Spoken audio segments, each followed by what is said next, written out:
when it was over, Lieutenant Current had 2 tanks instead of 4. Mm-hmm. And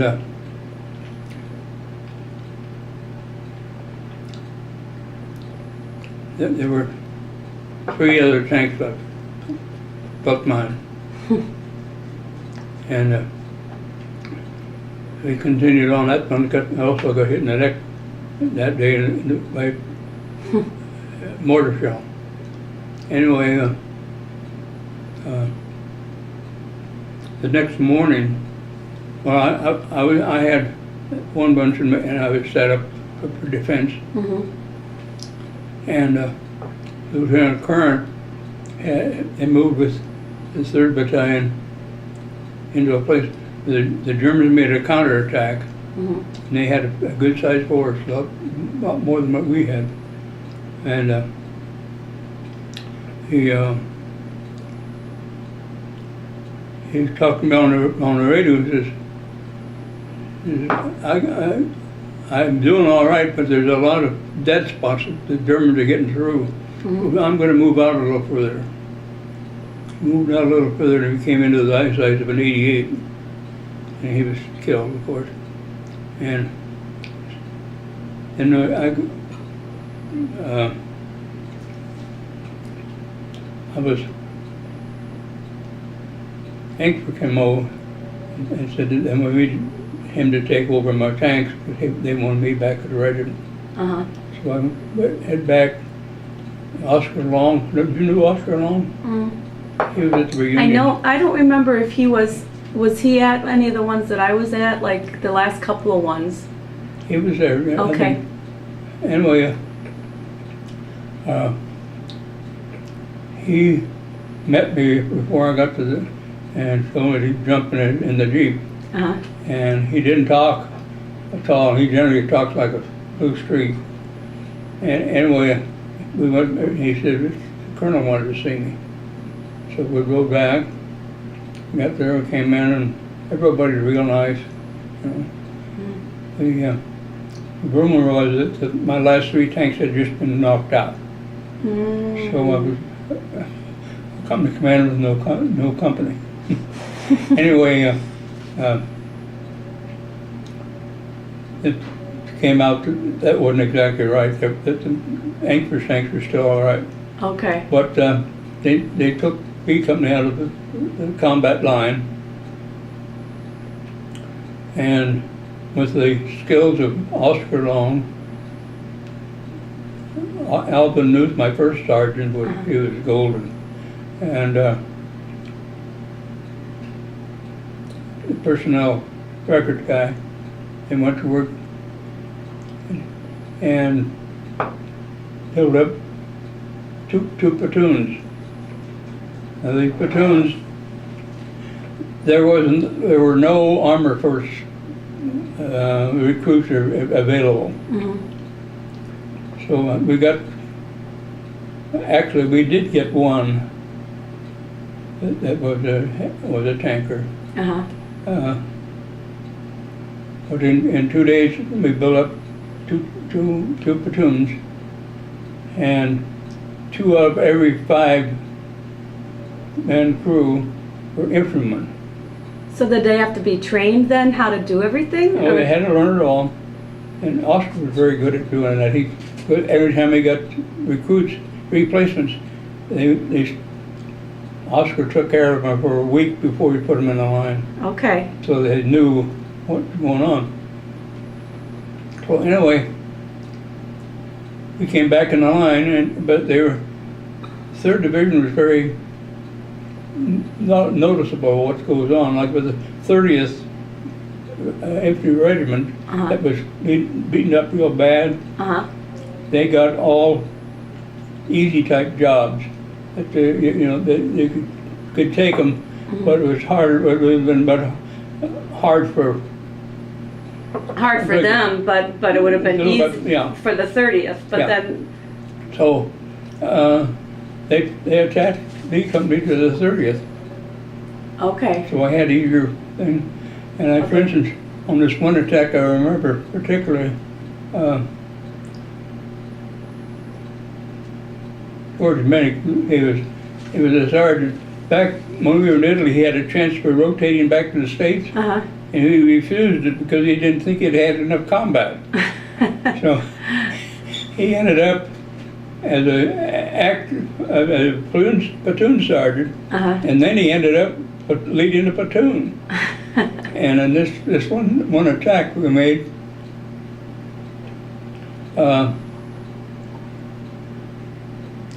they were getting ready for it, and the tank destroyer guy said something what they were going to be doing, and Minnick started going to talk, and this tank destroyer lieutenant thought that he was a big shot, I guess.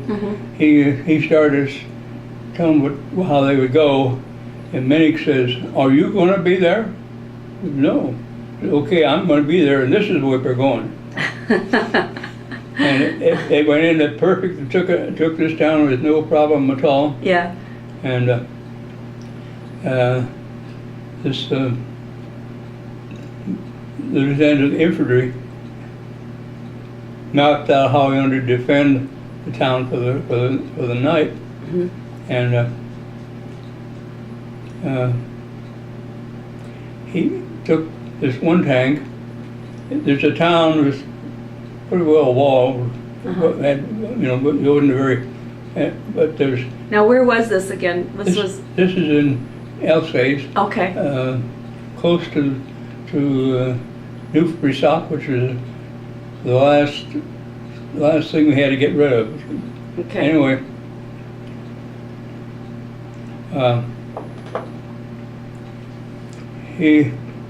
The lieutenant said for Minnick to take care of it, but he wanted one tank out.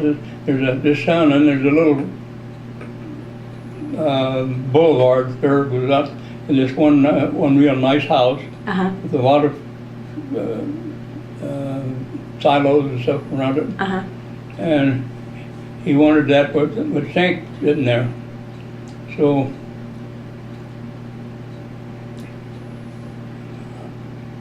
PFC acting tank commander Donnelly, he was put out there. Donnelly was one of the replacements, but he had a little service with the 1st Armored Division, and he went off sick, and then he came back after we got him.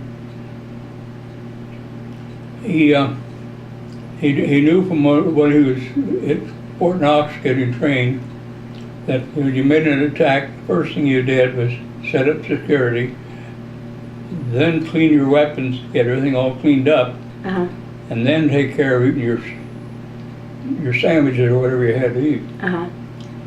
So he went through this, and he goes out there, and the first thing he did was set up. Well, he was holding security, so he was secured that way. The second step was to clean your weapons.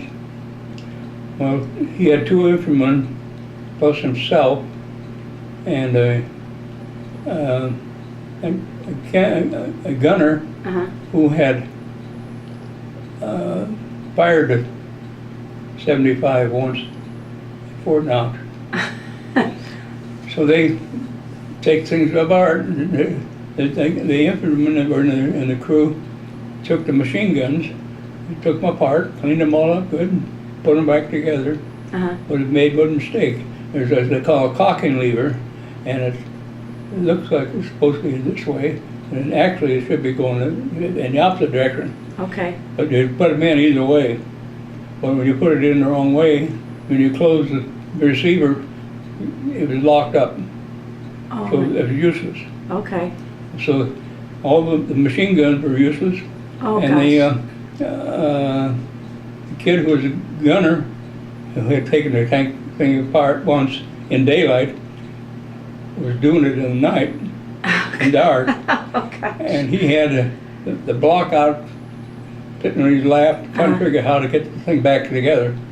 And a 100 SS a drunken attack took place, headed. You said 100? There was 100 SS And they were drunk? Yeah, they were drunk. That town, they were despaired, and they would. So, but they started the attack, and Donnelly didn't have the use of machine guns, didn't have use of it. He took his carbine and a pistol and all of the hand grenades he had in the thing and defended it. When the attack was over, one of the Germans was about to shoot a U from his tank, and the infantry rode him up from the ward. He's one of the DSCs. What is DSCs? Distinguished Service Cross. Oh. It's the second highest. Now, is that Donnelly, was he at the tank reunions? No. Oh, okay. No.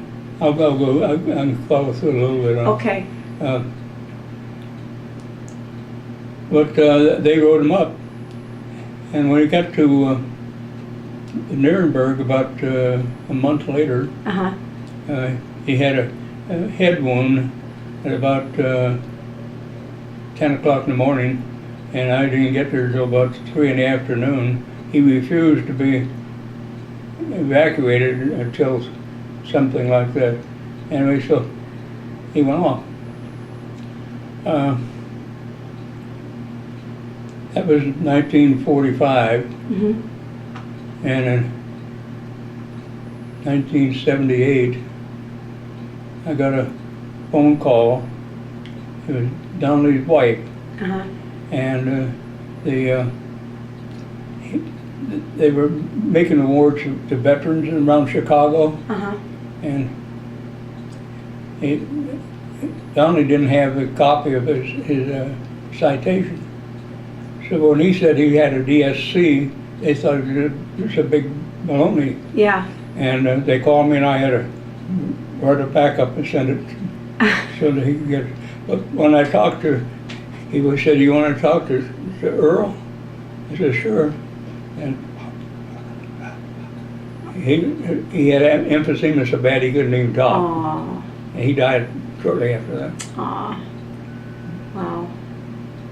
That's sad, and the emphysema probably came from smoking, most likely. Yeah, well, I found out later background that when he was with the 1st Armored, he had a drinking problem. Oh, Generally you get a guy who's a drinker, when he's in the combat he's all right, but when he gets out you got to worry about him. Oh, yeah, I guess I can see where under stress, Yeah, so wow.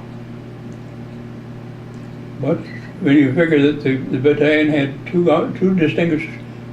Congressional Medals of Honor and 3 DSCs. Well, who had the Congressional Medals of Honor? The first one, Ray Zussman. Ray Zussman came into our battalion about the same time that Jeff Danby's grandfather came in. In fact, they came in on the same plane. He's Jewish. He spoke good German. And the first attack he was in, he was a one-man army. And he was responsible for taking about 200 prisoners in 2 towns. Wow. And they brought him up for a Congressional Medal, but before he got it, he was sitting in his tank behind woods waiting for an attack, and the shell came in and killed it. And then who else had a distinguished, or whatever? And the other one now, at Casino, is this Staff Sergeant A Company.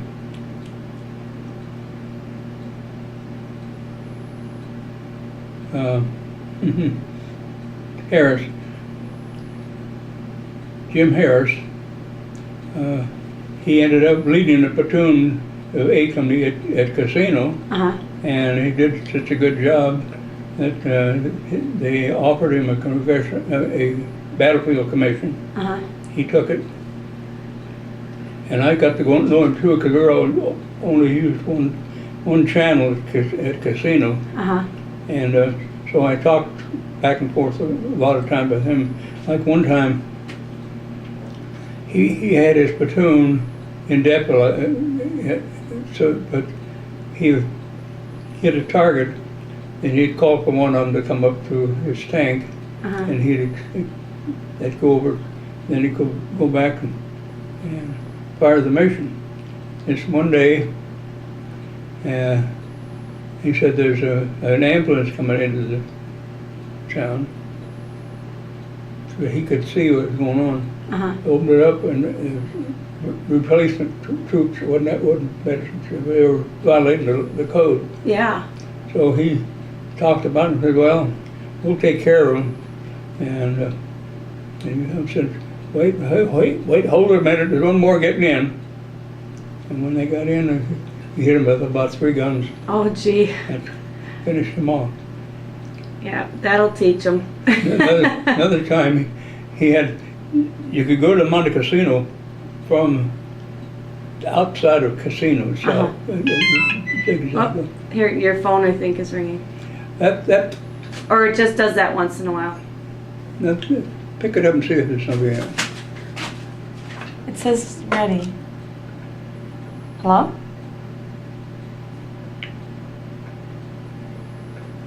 Nope. Please dial. Ready. Yeah, it's. Anyway, So you're saying. this one day he got a staff car, German staff car, which means a big shot was in it. And he was going up there, and Harris had him cornered between 2 different places. He'd go this way and he'd fire, and the guy would come back. Hey, fire. He ran him back and forth for I don't know how long. But anyway, when he got his battlefield commission, the procedure was that the first assignment had to be at another than the unit that you were in when you got it. So I got the privilege of having Red Harris as one of my platoon leaders. Okay. And he did a great job. He went off sick after Casino for a while. He came back. They put him back in A Company. And in the Vosges Mountains, now this is getting in toward the fall, and the Vosges Mountains are low mountains. They're not, but they are adjacent to the Alps. And during the daytime, it was tolerable. It wasn't real good weather or anything. But as soon as the sun went down, you were fogged in all night. And the 3rd Division was facing SS group. And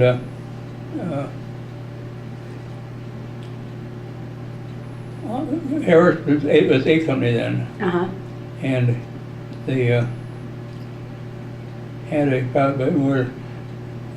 German armored patrol was coming down onto this infantry battalion headquarters, and they got to hold Harris and see what you can do about that, So he went out with 2 things: this heavy fog. One of his tanks was on a mission with the Americans somewhere, and they could have been coming back. He heard somebody was there. He didn't want to go shoot his old tank. Yeah. So he went out to determine what was going on, and about the time he was aware and went back to get his tank, they come up to challenge this German tank. The German fired first, knocked out his tank, and Harris was badly wounded. He refused any work, anything for himself until his crews were taken care of. And he had lost too much blood. He died. And when the 3rd Division reviewed what took place, they elevated the citation to Congressional Medal. Yeah. And it's too bad. He was a nice guy. Yeah. And Red Harris is from Texas. Go ahead.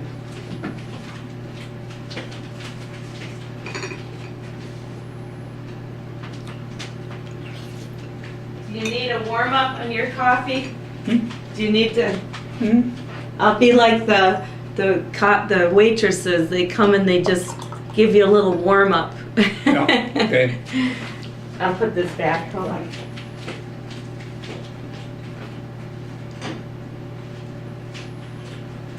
I should say red hairs. Uh-huh. Red hair was a sort of a fiery red. Uh-huh. He had freckles on his face that wasn't room for anything else. And he had that nice Texas drawl. Uh-huh. He was very, very, very, very polite all the time. You know, almost mushy. Uh-huh. And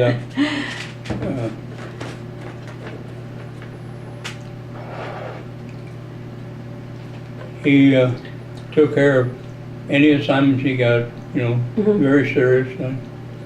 Well, there's another guy who was from Texas. He was red-haired. His hair was auburn red. And he had no room for anything but freckles on his face. He had, Like the other one, right? They're both freckly. He listened, he didn't know which one we were talking to, because it was Texas drawl, which I like. It's a nice. And it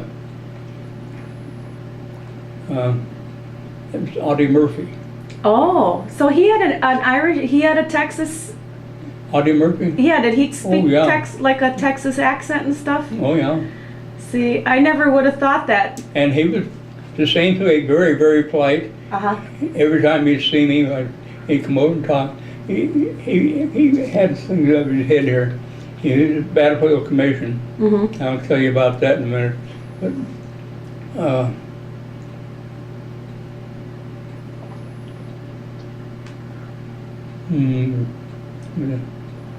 Well, with red hairs or Oh, he, as I say, he's very, very polite. He did carried out anything that he got, and he's always glad to see you and so forth.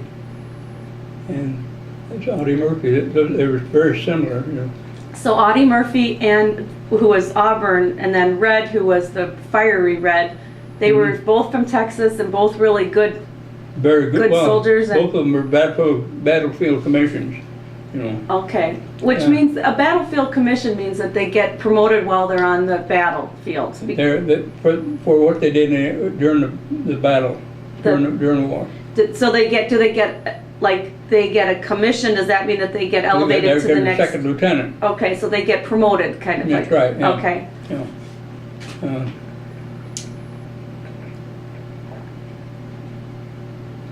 Like Audie, every time I would see Audie Murphy, he'd come over and I'll talk about all sorts of things. And Audie is a good Catholic. So when he is, for instance, on Easter 1945, they were going to give the 14th Armored Division a chance to show what they could do. So they held the 3rd Division up and let them go in ahead of them. So we were told that there would be no activity for 3 hours. And it happened, I was in the town of, I can't keep the name. Anyway, I was in this town, and Audie combines us. In Riedel, they're going to have a mass at 3 o'clock at the church.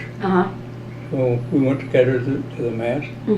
And the celebrant of the mass was a French priest who had been just released from the concentration camp a week before. He didn't speak any English. But they had interpreters.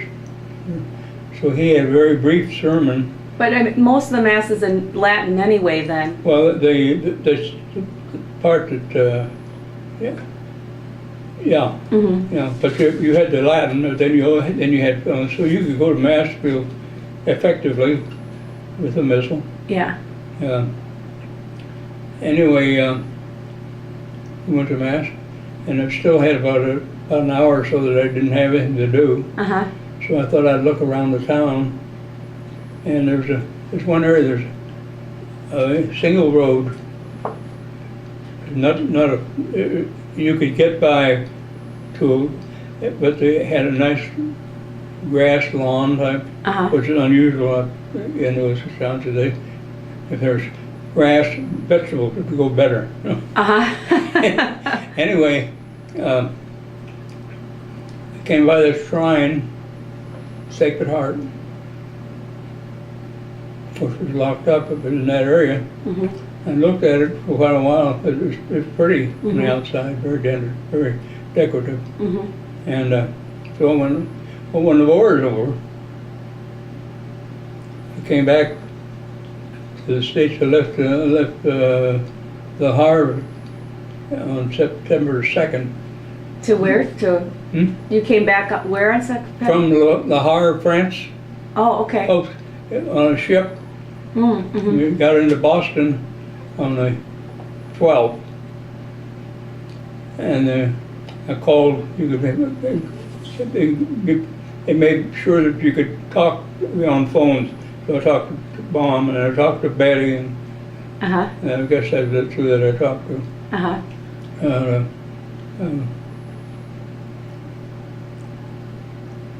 The Army discharges the soldier from the same place that he went into the service.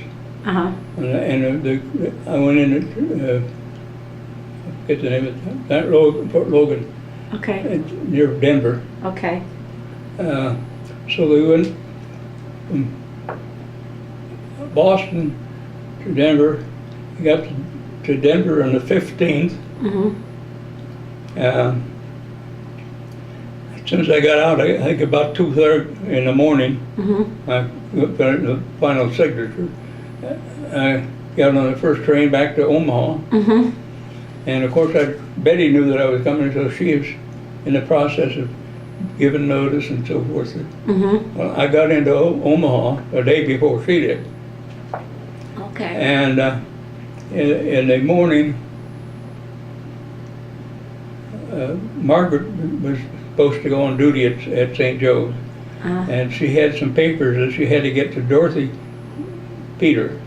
Dorothy Peter and Margaret were the same grade, and Mm-hmm. Betty and Margaret were in the same grade. Mm-hmm.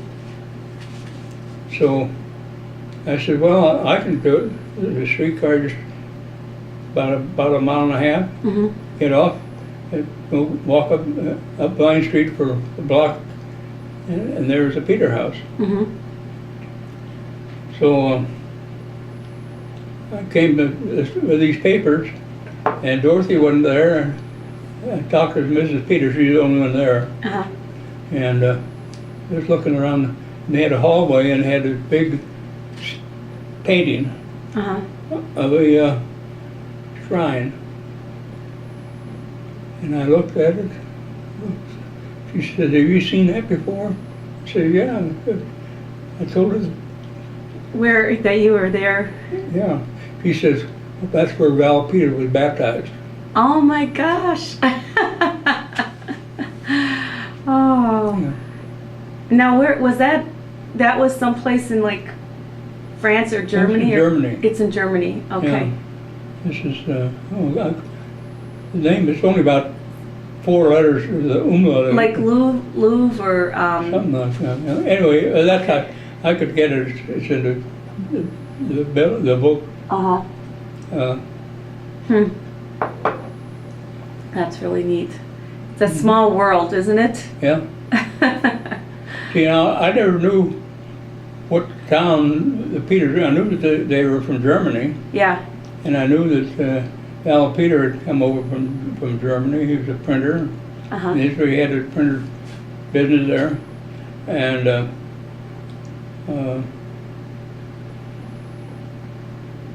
But then here you were actually there. Yeah, yeah. But then you realize, you know, that this is the same that they were talking about. Yeah. And Oh.